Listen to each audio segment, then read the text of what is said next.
Reportajes 24. La Iglesia de Santiago conmemora hoy los 40 años de la Vicaría de la Solidaridad, creada en 1976 en plena dictadura, cuando los tribunales de justicia no hacían su trabajo. Bueno, hace pocos minutos el arzobispo de Santiago, cardenal Ricardo Ezzati, encabezó una liturgia en la Catedral Metropolitana para agradecer el trabajo realizado por esta institución creada por el cardenal Raúl Silva Enríquez. El siguiente reportaje es del periodista Rodrigo Cid, que fue premiado, recuerda usted que se lo mostramos hace una semana, como el mejor del año por el Museo de la Memoria y los Derechos Humanos. Lo invitamos a verlo a continuación.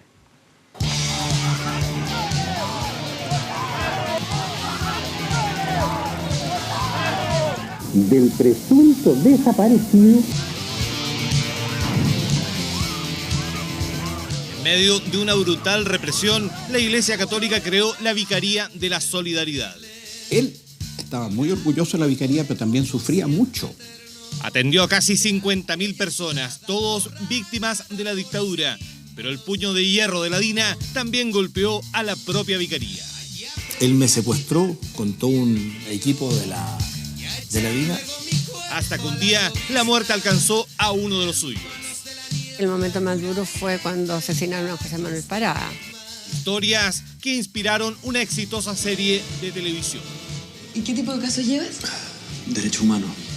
En lo personal fue un desafío gigantesco poder acercarme a una historia tan dolorosa.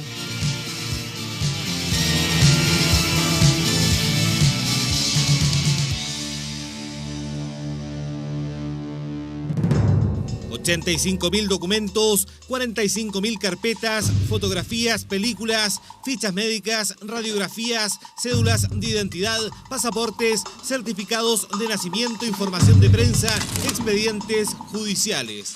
Parte del valioso archivo histórico de la Vicaría de la Solidaridad y que constituye la verdad de lo ocurrido durante los años de la represión política.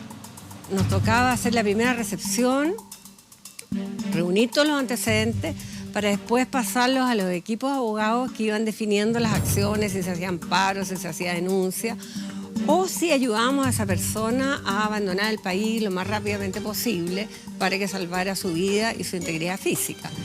La Vicaría de la Solidaridad fue creada por el cardenal Raúl Silva Enríquez el 1 de enero de 1976 y en la práctica siguió con el trabajo que había desarrollado el ecuménico Comité Pro Paz en defensa de las víctimas de la dictadura. Como el cardenal no quería cerrar el comité porque lo veía absolutamente necesario, empezaron a detener funcionarios del comité. Y esa fue la presión absolutamente injusta que hizo Pinochet para que el cardenal tomara la decisión. Y el cardenal dijo: yo no puedo permitir que toda la gente que está colaborando conmigo caiga presa, así que cierro el comité. Era una época donde la vicaría no solo tenía que preocuparse de atender a las víctimas. Yo estacionaba mi Citroneta frente ahí al Museo Histórico y yo permanentemente tenía al lado de la Citroneta un Peugeot 404 con 4 individuos de ojos oscuros que estaban tomando o comiendo, que me escoltaban hasta mi casa. El equipo jurídico de la vicaría estaba en la mira de la DINA. Osvaldo Romo Mena había sido dirigente poblacional antes del golpe y por esa condición fue rápidamente identificado como represor. El entonces egresado de Derecho Álvaro Varela presentó una querella en su contra. La respuesta del sádico agente de la DINA no tardó en llegar. Me recluyó en uno de los centros de tortura de la DINA, el que estaba en José Domingo Cañá. Y ahí estuve toda una noche, todo un día y la noche siguiente, donde fui sometido a duros tratamientos, siempre vendado, sin saber exactamente las razones por las que estaba. Felizmente hubo una fuerte reacción de la Iglesia, era el primer abogado que sufría, o el primer miembro del equipo jurídico, no estaba titulado abogado todavía, pero el primer miembro del equipo jurídico que sufría esa represión directa. La Iglesia y en particular el cardenal desarrolló una muy fuerte acción y fui liberado. En plena dictadura, la vicaría era el único lugar al que víctimas y familiares podían recurrir para denunciar los atropellos que a diario se cometían. Testimonios que hoy forman parte de un archivo que rescata la memoria histórica del país. y que sirvió de base para el trabajo de las comisiones Rettig y Ballet, que establecieron la verdad de las violaciones a los derechos humanos. Las situaciones eran tremendamente duras de siempre, o sea, yo recuerdo haber ido innumerables veces a la morgue acompañando a padres a tener que reconocer sus hijos que los habían matado, o lugares de detención donde las personas salían en condiciones bastante lamentables después de haber sido víctimas por días, semanas y a veces meses, enfrentados a situaciones de tortura. Hay testimonios realmente del horror, pero también el espíritu de la esperanza era muy fuerte, porque la gente sabía que tenía que seguir viva, tenía que seguir luchando por los familiares que habían sobrevivido a la detención o a la ejecución o a la desaparición. Vamos nosotros a asistir a una misa. La Vicaría atendió a casi 50.000 chilenos y presentó 10.000 recursos de amparo o habeas corpus en favor de personas que habían sido ilegalmente detenidas, sin orden judicial alguna. Lo tremendamente impactante era la falta de comprensión, la falta de recepción de los asuntos que nosotros llevábamos a los tribunales de justicia. Los tribunales de justicia nos veían como verdaderos perturbadores de la paz de ellos. Respecto de aquellos presuntos desaparecimientos en que no existe sumario. Bueno, un presidente de la Corte Suprema de la época llegó a decir que los desaparecidos lo tenían curco. Así es, si incluso en oportunidades, cuando nosotros alegábamos los recursos de amparo ante los ministros de la Corte de Apelaciones particularmente, nos daban la espalda. Y alegábamos con los ministros de espalda. Fue muy grave porque dejó en la absoluta indefensión a miles de chilenos. Significó, para muchos chilenos, significó perder la vida y no aparecer nunca más. Para muchos chilenos significó sufrir tortura tremenda, que tiene consecuencias de largo plazo y a lo mejor en algunos casos para toda la vida. Muchos se preguntaban, oye, pero si no acogían ningún recurso de amparo, ¿por qué lo seguían haciendo? Aquí está la demostración. Ahí se estaba escribiendo la historia y ese era el absoluto convencimiento nuestro, que era muy importante ir registrando esta historia en el momento que ocurría. Una época donde la dictadura lo controlaba prácticamente todo y la violencia se expresaba en los titulares de la prensa.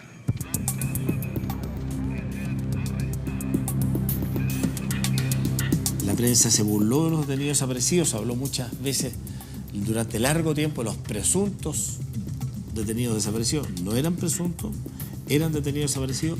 Se intentó buscar casos que fueran falsos y no hubo casos, porque no habían casos falsos. Se intentó crear, la DINA intentó tendernos varias oportunidades trampas, presentándonos casos falsos. La prensa fue un instrumento de la represión.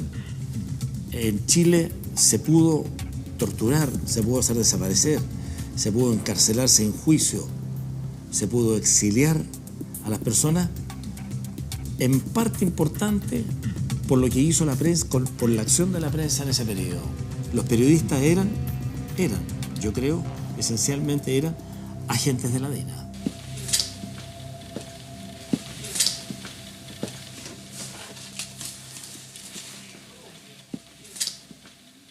Lonquien marca un antes y un después respecto del tema de los detenidos desaparecidos. Hasta el momento se usaba mucho la palabra presuntos detenidos desaparecidos.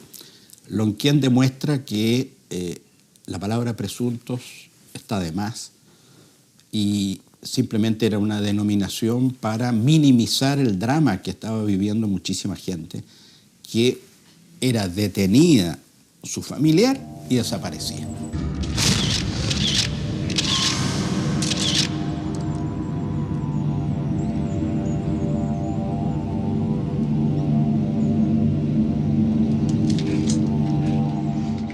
A nosotros nos llegó la denuncia, fuimos, se comprobó que efectivamente era un horno en el cual habían tirado cuerpos.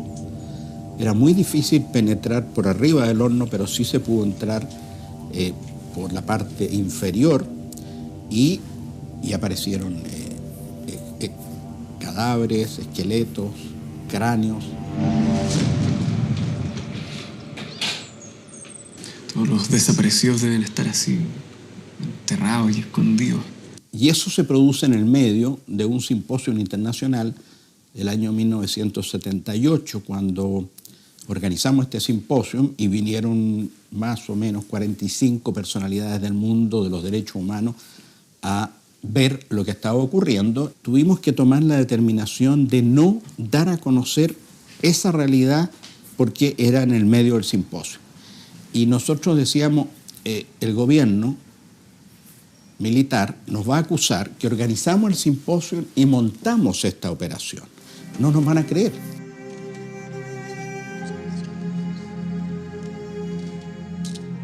Tengo una mala noticia para todos. Acaban de informarme que no entregarán los restos de nuestros familiares. El fiscal no entregó la orden. Cuando ya se identificaron los restos, se hizo una misa para recibirlos y que cada familia pudiera enterrarlos.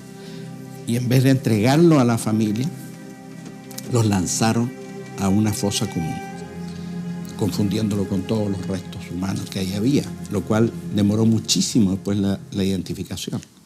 El caso de los campesinos asesinados en Lonquén y varios otros formaron parte de la exitosa serie de TVN Los Archivos del Cardenal. Ramón Sarmiento, mi personaje, fue una fusión de muchos jóvenes que se la jugaron para luchar contra la dictadura. Su señoría, dada la gravedad de los hechos, le solicito pide un exhorto de inmediato a las autoridades para dar con el paradero de los señores Troncoso y Pedregal.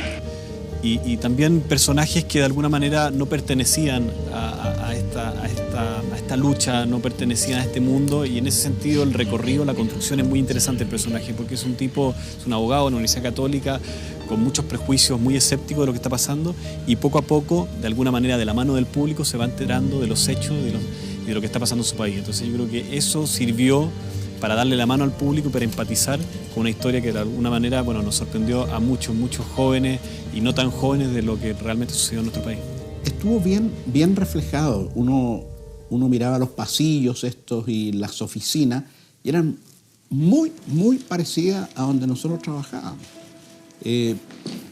Creo que fue importante para que mucha gente, a través de esa ficción, pudiera conocer una realidad que fue muy dura y creyera que lo que se había denunciado, lo que se había escrito, lo que se había publicado muchas veces fue cierto, dramáticamente cierto. Muchos hubiésemos querido que nunca hubiese existido. ¡Asesino! ¡Asesino! ¡La dictadura nos mató! El momento más duro fue cuando asesinaron a José Manuel Parada. A mí personalmente me tocó trabajar mucho con José Manuel, nos tocó enfrentar situaciones muy difíciles y por lo tanto para la institución y para nosotros como compañeros de trabajo el asesinato de José Manuel fue durísimo.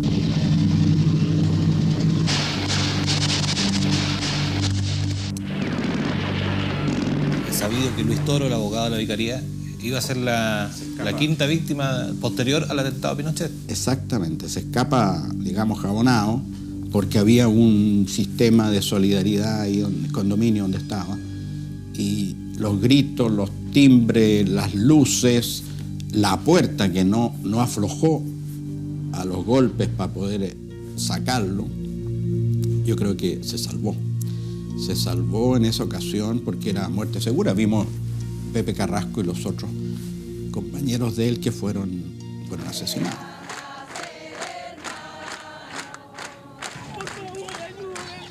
La gente, mucha de ella corría, pero no solo corría para refugiarse, mucha gente corría a avisar que habían detenido a determinadas personas o personas que recurrían. Nosotros teníamos ahí un servicio médico que al final nuestros médicos tuvieron que especializarse en poder hacer curaciones a personas que venían con balines o que venían con heridas sangrando.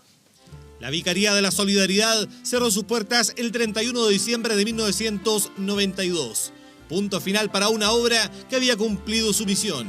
En la actualidad, una fundación se encarga de conservar y mantener abierto el archivo.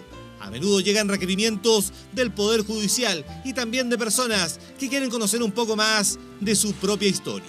Más de una vez acá han venido hijos a saber cuál es lo que realmente le pasó y uno le presta lo que se puede, por ejemplo, los amparos, los recursos, las declaraciones que fueron más públicas de cada caso, y eso también logra en la familia, en esa persona, entender la historia familiar, la historia del padre o de la madre o de su ser querido. Este es un archivo que, más allá de que pertenece al archivo histórico de la Iglesia, es un archivo que fue construido por los chilenos. Aquí está en cada uno de esos documentos la firma de chilenos y chilenas que fueron dejando su historia, esa historia que le confiaron a la Iglesia. Y dijeron, cuídela, guárdela, consérvela, porque es parte de la historia del pueblo chileno en un momento muy, muy dramático de su historia. Herencia histórica de una institución que guarda la memoria de una época. El archivo del horror, pero también de la esperanza. Historias de una realidad que, como casi siempre, superó largamente la ficción.